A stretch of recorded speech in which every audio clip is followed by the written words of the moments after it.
तो भाइयों, स्वागत है आप सबका परफेक्ट वर्ल्ड नॉवल एक्सप्लेनेशन के एक और धमाकेदार एपिसोड में।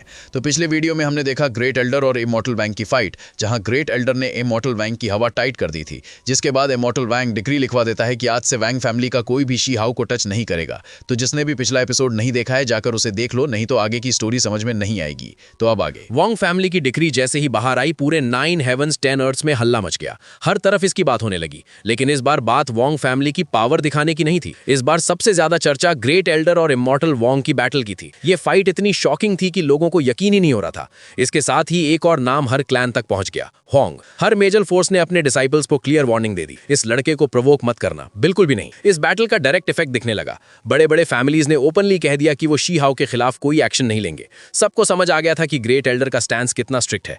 काओ यू शेंग जब ये न्यूज सुनता है तो पूरा स्टन रह जाता है। उसे लगता है शायद कोई मजाक हो रहा है। सोचो, सिर्फ होंग के लिए ग्रेट एल्डर ने एक लॉन्ग लाइफ फैमिली के खिलाफ जाके डायरेक्ट फाइट कर ली। ये कोई छोटी बात नहीं थी। काफी यंगस्टर्स के तो कोल्ड स्वेट निकल गए। दिल में एनवी भी थी, जेलसी भी।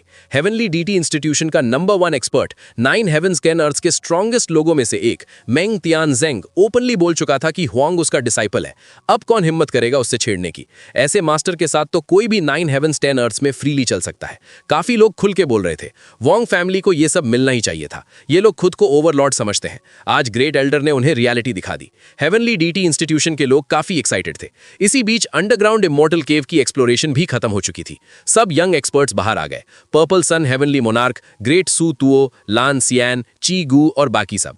जब वॉन्ग सी ने लोगों की बातें सुनी, उसका एक्सप्रेशन थोड़ा चेंज हो गया। उसका मन हो रहा था वहां से तुरंत चली जाए। वहीं प्रिंसेस याओ युए बिल्कुल खुश थी। वॉन्ग फैमिली को सफर करता देख के उसे अलग ही मजा आ रहा था। शू फैमिली और वॉन्ग फैमिली वैसे भी पुराने एनिमीज थे, और इस बार शू फैमिली ने अपना immortal ancient war banner great Elder को दिया था। मतलब ये एक क्लियर अलायंस था। ग्रेट एल्डर ने वॉन्ग फैमिली के एंसेस्ट्रल लैंड में घुस के जो पावर दिखाई, उसमें शू फैमिली का भी रोल था। कुछ लोग वॉन्ग सी को कंसोल कर रहे थे, बोल रहे थे कि इमॉर्टल वॉन्ग जैसे एक्सपर्ट को हराना इतना आसान नहीं है। सेक्रेड एकेडमी के लोग भी आ गए। उन्होंने बोला कि जिनजान जल्दी ही सिक्लूजन से बाहर आने वाला है और हो सकता है होंग के साथ डिसाइसिव बैटल करे। जिनजान को इस जनरेशन का बिगेस्ट जीनियस माना जाता था। उसकी डेप्थ कोई मेजर नहीं कर पाता। फिर भी सबके मन में थोड़ा प्रेशर था, क्योंकि शी हाउ ने बॉडी एज सीड का पाथ चूज करके सबको सरप्राइज कर दिया था।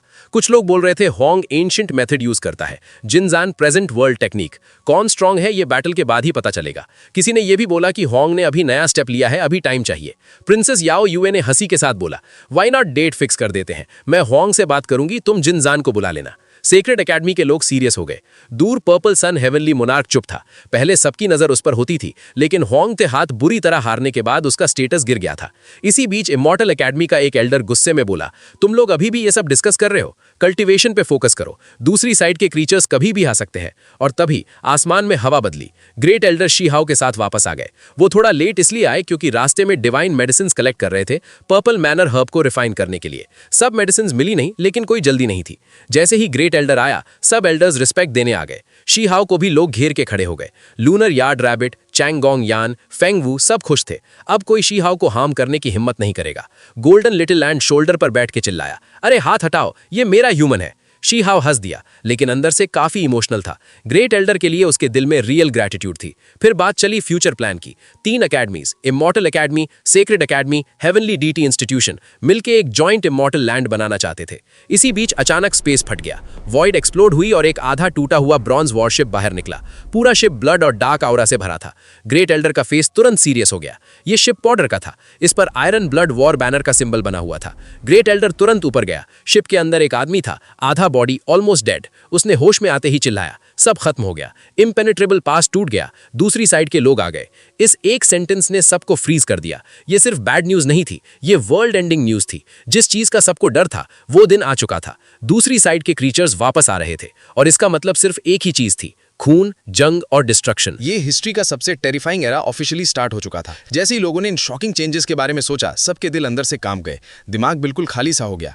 ग्रेट बैटल अचानक आ गई थी, इतनी सडन कि किसी को भी मेंटली प्रिपेयर होने का मौका नहीं मिला। दूसरी साइड के बारे में जितनी भी लेजेंड्स थी, उन सब में उनकी क्रूअल्टी और मर्सिलेस नेचर ही लिखी थी। एक ऐसी जगह जो बिल्कुल हेल जैसी मानी जाती थी। और पुरानी प्रेडिक्शंस के हिसाब से इस एरा का डिजास्टर पिछली सभी डिजास्टर्स से भी ज्यादा बड़ा होने वाला था। पूरे यूनिवर्स को हिला देने वाला, मतलब सबसे डार्क एज शुरू होने वाली थी। एक यंगस्टर घबरा के चिल्लाया कि ये सब इतना अचानक कैसे हो गया। वो अभी तक रेडी भी नहीं था। सिर्फ वही नहीं, ऑलमोस्ट कोई भी रेडी नहीं था। सब चाहते थे कि ये दिन जितना लेट आए उतना अच्छा हो। ग्रेट एल्डर्स, सेक्रेट एकेडमी के लिविंग फॉसिल्स और इमॉर्टल एकेडमी के ओल्ड एक्सपर्ट्स तक का एक्सप्रेशन बदल गया। सब क्लियरली शॉक थे, क्योंकि उन्होंने खुद कैलकुलेट किया था कि डार्कनेस का एरा कम से कम कुछ हजार साल बाद आएगा। किसी को समझ नहीं आ रहा था कि इम्प्रेग्नेबल पास जो इमॉर्टल डाओ के फ्लैश और ब्लड से बना था, वो कैसे टूट सकता है। ग्रेट एल्डर ने मिडिल एज मैसेंजर को हील करते हुए उसे होश में लाया, क्योंकि उसकी कंडीशन बहुत क्रिटिकल थी। आधा बॉडी गायब, प्राइमोडियल स्पिरिट तक डैमेज्ड। वो आदमी रो पड़ता है और बताता है कि बॉर्डर पूरी तरह हेल बन चुका है। लाखों लोग मर चुके हैं, हर तरफ सिर्फ स्क्रीम्स और ब्लड था। उसके अपने भाई, दोस्त, फैमिली सब एक पल में खत्म हो गए, बिना फाइट का चांस मिले। सबके रोंगटे खड़े हो जाते हैं जब वो बताता है कि ग्रेट स्कारलेट स्काई जैसी जगह जो इमॉर्टल्स के बोन्स से बनी थी, एक पल में गोस्ट लैंड बन गई। डिवाइन पिल से उसे थोड़ा रिकवर कराया जाता है, लेकिन ग्रीफ और एग्जॉशन अभी भी उसके अंदर भरी हुई थी। एल्डर्स को समझ आ गया था कि अगर ग्रेट स्कारलेट स्काई गिर गया है तो बाकी पैसेजेस भी सेफ नहीं होंगे। डेजोलेट बॉर्डर हमेशा से सबसे वीक पॉइंट था, जहां जनरेशंस के स्ट्रॉन्गेस्ट एक्सपर्ट्स अपनी लास्ट स्ट्रेंथ लगा के लड़ते आए थे। अगर वहां से भी ब्रीच हुआ तो मतलब पूरा वर्ल्ड डेंजर में है। ग्रेट एल्डर हेवी साई के साथ ऑर्डर देता है कि तुरंत एंसेस्ट्रल ड्रैगन हॉर्न बजाया जाए और 9 हेवेंस के सारे ग्रेट क्लैंस को बुलाया जाए। सब लोग कांप उठते हैं, क्योंकि अब ये सिर्फ कहानी नहीं थी, रियल वॉर शुरू हो रही थी। हर किसी के दिमाग में एक ही ख्याल था कि शायद उनके पेरेंट्स, भाई या वो खुद बैटलफील्ड में मर जाएंगे। सेक्रेट एकेडमी के एल्डर ने पूरी डिटेल मांगी और मैसेंजर बताता है कि सुबह के वक्त अचानक एंशिएंट सिटी में क्रैक्स आए और वो ब्लास्ट हो गई। फिर एक टेरिफाइंग पॉट दिखा जो सब कुछ क्रश कर रहा था। इवन इमॉर्टल बोन्स से बनी सिटी भी नहीं टिक पाई।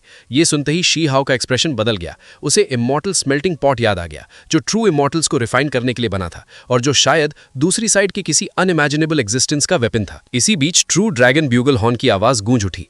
इमेजरेबल हेवन से होते हुए पूरे 9 हेवेंस 10 अर्थ्स में फैल गई। ये हॉर्न सिर्फ तब बजता था जब वर्ल्ड लेवल डिजास्टर आता था। हॉर्न की आवाज ने कुछ लोगों के अंदर फाइटिंग स्पिरिट जगा दिया और कुछ को फियर से कांपने पर मजबूर कर दिया। मैसेंजर आगे बताता है कि इमॉर्टल स्मेल्टिंग पॉट ने इम्प्रेग्नेबल पास के सभी डिफेंडर्स को एक पल में ब्लडी पेस्ट बना दिया और फिर एक जायंट ब्लैक हैंड निकली जो बॉर्डर के सारे जीवों को क्रश करती चली गई। चाहे बच्चे हों या एल्डर्स, कोई नहीं बचा। ये एक सैक्रिफाइस जैसा था, जैसे हमारी साइड के ब्लड से पैसेज ओपन किया जा रहा हो। उसके अपने ग्रैंड किड्स तक उस क्लॉ के नीचे मर गए थे और ये याद करके वो फिर से खून उगल देता है। सब लोग साइलेंस में चले जाते हैं, क्योंकि अगर इतनी पावर सच में आ गई तो 9 हेवेंस 10 अर्थ्स के पास उसे रोकने का कोई तरीका नहीं था। काफी लोगों को लगता है कि ये कोई अनडाइंग एंशिएंट बीइंग था जो खुद आया था और ऐसे ओपोनेंट के सामने कोई खड़ा नहीं हो सकता। ग्रेट एल्डर सबको देख के बोलता है कि क्या तुम सब डर गए हो, और फिर जोर से कहता है कि डरने की कोई जरूरत नहीं, क्योंकि पहले भी जब वो आए थे तो उन्हें पीछे धकेला गया था और इस बार भी ऐसा ही होगा। वो सबका मुराल ऊपर उठाता है, बोलता है कि सेरा में डिस्पेयर की कोई जगह नहीं है, क्योंकि चाहे वो कितने भी पावरफुल क्यों ना हो, वो इस वर्ल्ड में टिक नहीं पाएंगे। इसी के साथ ट्रू ड्रैगन ब्यूगल हॉर्न फिर से जोर से गूंज उठता है। माउंटेन्स और रिवर्स तक कांप उठते हैं और उस आवाज के साथ सबके अंदर एक ही फीलिंग जाग जाती है, जंग शुरू हो चुकी है। उस साउंड में एक अजीब सी पावर थी जो लोगों के दिल के अंदर छुपी हुई हिम्मत और फाइटिंग स्पिरिट को जगा रही थी। सबको महसूस हुआ जैसे उनका बॉडी कांप रहा हो, जैसे वो खुद थोड़े और स्ट्रांग हो गए हों। तभी भीड़ में से आवाज उठी कि डरने की कोई बात नहीं है, ज्यादा से ज्यादा क्या होगा, हम मर जाएंगे। क्या दूसरी साइड के क्रीचर्स अमर है? क्या वो नहीं मरेंगे? अगर जरूरत पड़ी तो हम लाइफ के बदले लाइफ देंगे, ब्लड के बदले ब्लड और लास्ट तक लड़ेंगे। कुछ लोग गुस्से में चिल्लाए कि बार बार हमारी साइड को बुली किया जा रहा है। क्या उन्हें लगता है यहाँ कोई नहीं है? बिना रोके इन्वेट करना और सबका मैसेकर कर देना, क्या वो समझते हैं हम कुछ भी नहीं है? इस बार हम सब कुछ दांव पर लगा देंगे और फाइट टू द डेथ करेंगे। हर तरफ से गरजती हुई आवाजें आने लगी। लोग अपनी मुट्ठियां भींच रहे थे, बाल हवा में उड़ रहे थे, आंखों के कोने लाल हो चुके थे। इसी बीच कुछ लोगों ने ग्रेट एल्डर से पूछा कि वो क्लियरली बताएं कि आखिर कौन सी पावर थी जिसने पास्ट में दूसरी साइड के इतने टेरिफाइंग क्रीचर्स को पीछे हटने पर मजबूर कर दिया, जबकि उनके पास अनडाइंग एग्जिस्टेंसेस थे और इस साइड के ट्रू इमॉर्टल्स तक बैटल में मर चुके थे। ये बात सबको पता थी कि इमॉर्टल एंशिएंट के एंड फेज में क्या हुआ था। इस वर्ल्ड के सबसे पावरफुल बीइंग्स मारे गए थे। विशस 10 जैसे हेवनली हॉर्नडाइंग, ट्रू ड्रैगन, कुनपेंग सब गिर चुके थे। हत्ता कि इमॉर्टल किंग विदाउट एंड और रीइंकार्नेशन इमॉर्टल किंग तक बैटलफील्ड में अपनी जान दे चुके थे। बॉर्डरलैंड खून से भर गया था। लेकिन इतना सब होने के बाद भी दूसरी साइड के क्रीचर्स यहां परमानेंटली नहीं रुके। कुछ वक्त बाद वो अचानक पीछे हट गए और यही बात हमेशा से एक मिस्ट्री रही। ग्रेट एल्डर सबकी तरफ देखते हुए खड़े हुए। उनके लॉन्ग स्लीव्स हवा में लहरा रहे थे और उन्होंने कहा कि दुनिया बैलेंस पर चलती है। हर पावर के साथ कंडीशंस जुड़ी होती हैं, चाहे वो दूसरी साइड के कितने ही विशेष लोग क्यों ना हो, एंड में वो भी हारे जाएंगे। और कौन से एक्सपर्ट्स एक्शन लेंगे ये सब टाइम आने पर पता चलेगा, इसलिए डरने की जरूरत नहीं। सीक्रेट एकेडमी के एल्डर ने भी जोर से कहा कि दूसरी साइड के क्रीचर्स को आखिरकार डिफीट किया जाएगा। ये सुनते ही लोगों के अंदर का पैनिक कम होने लगा। बैटल इंटेंट वापस आ गया। लेकिन शी हाउ जो ग्रेट एल्डर के काफी पास था, उसने नोटिस किया कि जब ये बातें कही जा रही थी, ग्रेट एल्डर के लिप्स थोड़े से कांप रहे थे, जैसे ये बातें थोड़ी फोर्स्ड हों। शी हाओ का दिल भारी हो गया। उसे समझ आ गया कि ये बातें सबका कॉन्फिडेंस बढ़ाने के लिए थी। सच शायद इतना सिंपल नहीं था। उसे याद आया कि जब इमॉर्टल एंशिएंट के लास्ट फेज में सबसे पावरफुल लोग मर गए थे, तब भी किसी और ने तुरंत इंटरवीन नहीं किया था। और अगर किसी ने एक्शन लिया भी, तो तब जब ये दुनिया ऑलमोस्ट खाली हो चुकी थी, सिर्फ हड्डी और लाशों का ढेर बचा था। ये सोच के ही उसे घुटन महसूस हुई। क्या मतलब रह जाता है जब पूरा वर्ल्ड ही ऑलमोस्ट वाइप आउट हो चुका हो? जरूर कोई भयानक सीक्रेट छुपा हुआ था, इसलिए ग्रेट एल्डर पूरी सच्चाई नहीं बता रहे थे। शी हाओ के दिमाग में एक ही शब्द घूम रहा था, हिस्ट्री का डार्केस्ट एज। शायद फ्यूचर में इससे भी ज्यादा भयानक चीजें होने वाली थी। इमॉर्टल एंशिएंट से भी ज्यादा ट्रेजेडी, पहाड़ों जैसे हड्डी के ढेर और नदियों जैसे खून।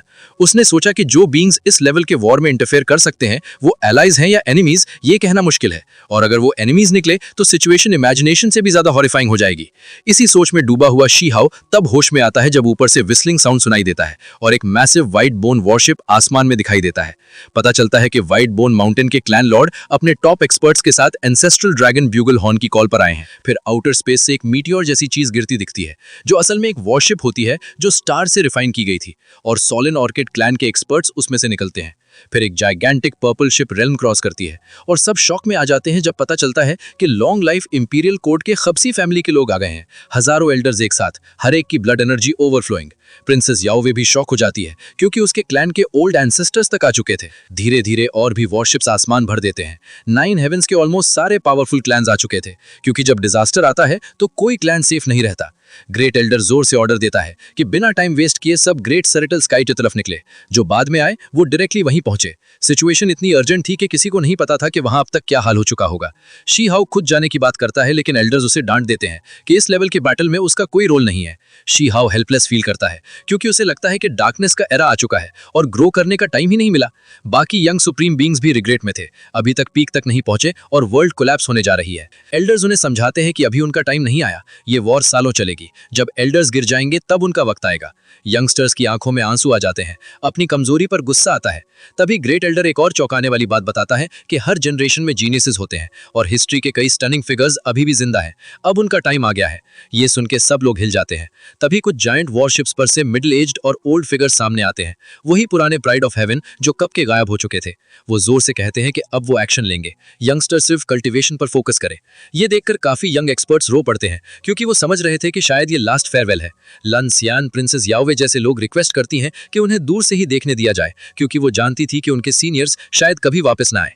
आखिर में ग्रेट एल्डर ऑर्डर देता है, सेट सेल, और ट्रू ड्रैगन ब्यूगल हॉर्न की गूंज के साथ एक के बाद एक ग्रेट वॉरशिप्स ग्रेट सेरेटल स्काई की तरफ निकल पड़ते हैं, हिस्ट्री के सबसे भयानक युग की तरफ। यहाँ सीन पूरी तरह से स्केल और इंटेंसिटी को नेक्स्ट लेवल पर ले जाता है।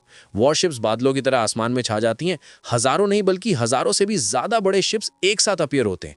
कोई पहाड़ जितना बड़ा है तो कोई पूरे स्टार के साइज का। आसमान पूरी तरह कवर हो चुका है, सूरज तक दिखना बंद हो जाता है, जैसे अचानक से दिन में ही रात उतर आई हो। ट्रू ड्रैगन ब्यूगल हॉर्न की आवाज के साथ ही सारे वॉरशिप्स एक साथ मूव करते हैं। बिल्कुल ऐसा लगता है जैसे सेलेस्टियल आर्मी एक साथ निकल पड़ी हो। सन, मून, रिवर्स और माउंटेन्स सब कांप उठते, पूरी दुनिया हिल जाती है। हेवनली डीटी इंस्टीट्यूशन के डीप एरिया में एक जायंट स्टोन प्लेटफॉर्म होता है जिसमें एंडलेस एंशिएंट सिंबल्स एनग्रेव्ड होते हैं। वहां से एक डैजलिंग लाइट निकलती है और एक ह्यूज टनल ओपन होता है। ये कोई नॉर्मल पैसेज नहीं लगता, बल्कि ऐसा फील देता है जैसे पूरे कॉस्मोस के अंदर जाने का रास्ता खुल गया हो। तेज हवा चल पड़ती है, स्पेस और स्काई जैसे फट रहे हो। मल्टीपल वॉरशिप्स रोर करते हुए उस टनल की तरफ रश करते हैं। उनका टारगेट सिर्फ एक ही है, ग्रेट स्कारलेट स्काई। ये कोई नॉर्मल स्पेशल गेट नहीं था, इतना बड़ा था कि लग रहा था जैसे स्टार्स का डोम ही कोलैप्स हो गया हो और टाइम डिस्टॉर्ट हो रहा हो। ग्रेट स्कारलेट स्काई तक पहुंचने के लिए रिल्म वॉल क्रॉस करनी होती है और हेवनली डीटी इंस्टीट्यूशन के पास ऐसा ऑल्टर था जो स्काई पाथ ओपन कर सकता था, वरना नॉर्मल स्ट्रेंथ से वहां पहुंचना ऑलमोस्ट इम्पॉसिबल था और बहुत ज्यादा टाइम लगता। तभी कोई जोर से चिल्लाता है, kill vicious creatures of the other side. Killing intent waves की तरह उठती है, एंशिएंट शिप्स ग्लो करने लगती हैं, बैटल इंटेंट ओवरफ्लो कर रहा होता है। फिर आवाज आती है, किल एनिमीज, रोको, अपनी जमीन बचाओ, अपने घर अपने लोग प्रोटेक्ट करो।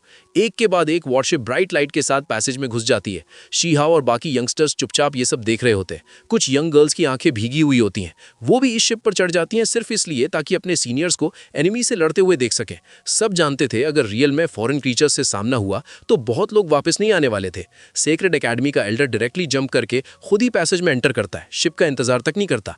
अराउंड हर जगह वॉरशिप्स ही वॉरशिप्स होती हैं। जैसे ही पैसेज क्रॉस क्रॉस होता है, इसका मतलब होता है ग्रेट स्कारलेट स्काई में एंट्री और एक वर्ल्ड शेकिंग वॉर शुरू होने वाली है। शी हाउ का शिप स्पेशल होता है, लाइट रेड कलर का, स्कारलेट मल्टी कलर्ड लाइट से ग्लो करता हुआ। इसमें scarlet blood immortal gold mixed होता है, जो एक इमॉर्टल लेवल मटेरियल है। ये लॉन्ग लाइफ फैमिली का प्रेशियस शिप होता है। साइज में छोटा होता है लेकिन एक्सट्रीमली स्ट्रॉन्ग और अनब्रेकेबल। इसका मेन पर्पस यंगस्टर्स को सेफ रखना होता है ताकि वो डिस्टेंस से बैटलफील्ड देख सके और जरूरत पड़ने पर तुरंत निकल जाए। सबसे लास्ट में यही शिप पैसेज में एंटर करता है ताकि यंगर जनरेशन मैक्सिमम सेफ रहे। फाइनली सभी शिप स्पेशल पैसेज क्रॉस कर लेते हैं और एक नई दुनिया में एंट्री होती है। तेज स्पिरिचुअल एसेंस हर तरफ फैल जाती है। ये जगह है great scarlet sky, one of the 9 heavens. ये लैंड लेजेंड्स और मिस्ट्री से भरी हुई थी, लेकिन अब ये सब मैटर नहीं करता क्योंकि फॉरेन इन्वेजन सबसे बड़ा थ्रेट बन चुका है। ये सिर्फ एक जगह की बात नहीं थी, बल्कि पूरी दुनिया के सर्वाइवल का सवाल था। ग्रेट एल्डर एक्सप्लेन करता है कि पहले प्राइमोरियल एंशिएंट वर्ल्ड एक ही था, बाद में इमॉर्टल एंशिएंट के लास्ट फेज वॉर ने उसे तोड़ दिया और सिर्फ 9 हेवंस 10 अर्थ्स बचे। ग्रेट स्कारलेट स्काई का old name hate parting heaven था और ये नाम ही बता देता है कि यहाँ कितना दर्द और रिग्रेट छुपा हुआ है। एंशिएंट हिस्ट्री के अकॉर्डिंग यहाँ ट्रू इमॉर्टल्स मारे गए, उनकी बोन्स पाइल होकर एक फोर्ट्रेस बन गई ताकि वर्ल्ड क्रैक को ब्लॉक किया जा सके। आज उस बोन सिटी का टूट जाना सबसे बड़ी ह्यूमिलिएशन थी। जब शिप्स बॉर्डर के पास पहुंचती हैं तो सीन और भी शॉकिंग हो जाता है। आसमान में स्टार्स इतने करीब दिखते हैं जैसे सर के ऊपर लटक रहे हों। कियोटिक एनर्जी हर तरफ होती है। ये दुनिया का एंड लगता है। कुछ स्टार्स डायरेक्टली जमीन पर गिरे हुए दिखते हैं, कुछ माउंटेन्स पर लगे हुए होते हैं। लोग शॉक में आ जाते हैं क्योंकि ऐसा सीन उन्होंने कभी नहीं देखा। तब कोई बोलता है ट्रू ड्रैगन लेयर। यहाँ पहले एक ट्रू ड्रैगन रहता था जो स्टार कोर से अपना लेयर बनाता था, लेकिन अब सब कुछ अबैंडन्ड है। आगे एक जाइंट गोल्डन क्रो का कॉप्स दिखाई देता है जिसकी हीट से पूरा एरिया लावा और फ्लेम्स का सी बन चुका होता है। ये सब देखकर समझ आता है कि ये जगह कभी कितनी ग्लोरियस रही होगी। ग्रेट एल्डर जोर से बोलता है प्रिपेयर फॉर वॉर, क्योंकि अब वो असली बैटलफील्ड पर आ चुके थे। जैसे जैसे आगे बढ़ते हैं ईविल विंड्स चलने लगती हैं, ब्लड की स्मेल हवा में घुली होती है। टूटी हुई सिटीज, ब्रोकन वॉल्स, हर जगह लाशें, बिखरी हुई बोन्स और काला जम चुका खून। ये बॉर्डरलैंड कभी नॉर्मल लोगों का घर था। लैक्स और मिलियंस की पॉपुलेशन थी, लेकिन अब एक भी जिंदा नहीं बचा। वॉरशिप आगे बढ़ती जाती है और डिस्ट्रक्शन और क्लियर होता जाता है। सब कुछ एक ही दिन में खत्म कर दिया गया था। ये सिर्फ मैसाकर नहीं था, ये कंप्लीट एनाहिलेशन थी। आगे एक जगह से ब्लैक एनर्जी उठ रही होती है, वही ग्रेट स्कारलेट स्काई का इम्प्रेग्नेबल पास होता है, जहां इमॉर्टल बोन से बना सिटी था। यहीं से फॉरेन क्रीचर्स आए थे और यहीं से उन्होंने स्लॉटर शुरू किया था। जमीन कांप रही होती है और एक डीप टेरिफाइंग वॉइस गूंजती है, लोली सर्वेंट्स तुम आ गए हो, ये दुनिया जल्दी ही अनडाइंग कैम्ब्रिज में चली जाएगी। सेक्रेड एकेडमी का ओल्ड मैन चिल्लाता है किल। सबकी आंखें लाल हो चुकी होती हैं। जो कुछ उन्होंने रास्ते में देखा था उसके बाद अब सिर्फ एक ही ऑप्शन बचता है, रिवेंज। यहीं से असली वॉर शुरू होने वाली होती है। तो इस वीडियो को यहीं तक रखते हैं। अगर आपको वीडियो पसंद आई हो तो लाइक कर देना और चैनल को सब्सक्राइब कर लो। मिलते हैं नेक्स्ट वीडियो में। Take care.